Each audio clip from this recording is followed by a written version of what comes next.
Belum genap 40 hari kematian Empok Alpa, langkah Aji Darmaji yang mengajukan hak perwalian anak ke Pangdilan Agama, PA, Jakarta Selatan menggegerkan keluarga.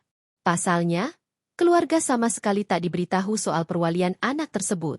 Keluarga menilai Aji Darmaji memiliki tujuan lain hingga dikaitkan dengan masalah warisan.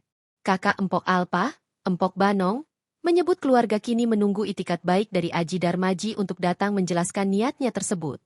Ialah nunggu itikat baik dia, maunya gimana? Ujar Empok Banong, dikutip dari YouTube Intens Investigasi, Kamis 18 September 2025. Mewakili keluarga, Empok Banong kini memikirkan putri sulung adiknya, Shirley. Dirinya menginginkan agar Shirley tetap mendapatkan haknya atas warisan dari Empok Alpa. Meskipun Shirley bukan anak kandung Aji Darmaji, Shirley merupakan anak Empok Alpa dari pernikahan sebelumnya. Niat Empok ngomong gini di media, karena Empok ngurusin biar nama Shirley ini ada. Shirley mendapatkan haknya di sini, katanya. Menurut Empok Banong, warisan yang ditinggalkan merupakan hasil kerja keras komedian berdarah Betawi itu.